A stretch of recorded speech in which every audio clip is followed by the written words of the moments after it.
Hi, ഇന്ന് എന്നാ പരിപാടി എന്നല്ലേ? ഇന്ന് എല്ലാവരുടെയും അഭ്യർത്ഥന വാങ്ങിച്ച് നമ്മള് മാറ്റണ്ടേ? അതെന്നാന്ന് ചോദിച്ചാൽ നമ്മൾ ചിക്കൻ അച്ചാർ ആദ്യമൊക്കെ ഇടുന്നതെന്ന് വെച്ചാൽ നമുക്ക് അറിയത്തില്ലാത്തോണ്ടാട്ടോ, അങ്ങനെ കിട്ടും അറിയത്തില്ലാത്തോണ്ടാണ്. നമ്മള് ചിക്കൻ ഇടുമ്പോ അതിനകത്ത് മാക്സിമം വലിയ കാലിന്റെ എല്ലൊക്കെ കളയുമായിരുന്നു. പക്ഷെ എന്നാലും അല്ലാത്ത എല്ലുണ്ടായിരുന്നു. ഇപ്പൊ കുറെ ആൾക്കാർ നമ്മളോട് പറഞ്ഞു കുട്ടികളൊക്കെ കഴിക്കുമ്പോ കുറച്ചും കൂടെ ഇൻട്രസ്റ്റ് ആയിരിക്കും നമ്മൾ ബീഫൊക്കെ ഇടുന്ന പോലെ തന്നെ ഒട്ടും എല്ലില്ലാതെ ഇടുന്നേ.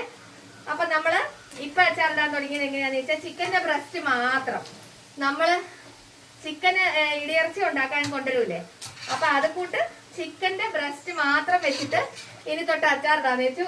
പ്രൈസ് ഒന്നും വ്യത്യാസമൊന്നുമില്ല കേട്ടോ, സെയിം തന്നെയാണ്.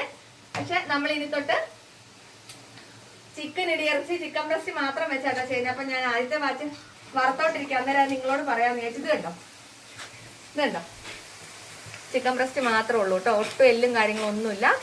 അത് നമ്മള് റെഡി ആക്കിയിട്ടുണ്ട്. അപ്പൊ ഇനി തൊട്ട് നമ്മുടെ ചിക്കൻ അച്ചാറിനകത്ത് എല്ലുണ്ടാവില്ല. അത് ശരിക്കും നമ്മളോട് ആൾക്കാർ പറഞ്ഞിട്ട് നമ്മൾ അങ്ങനെ ആക്കിയതാ കേട്ടോ.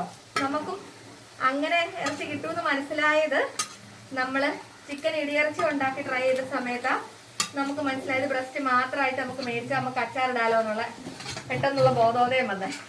അപ്പൊ ഞാൻ പോയിട്ട് അച്ചാറെടുത്ത്, അപ്പൊ എല്ലില്ലാത്ത ചിക്കൻ ബ്രസ്റ്റ് മാത്രം വെച്ചുള്ള ചിക്കൻ അച്ചാർ വേണ്ടവര് വാട്സപ്പ് ചെയ്തോ കേട്ടോ. ബൈ.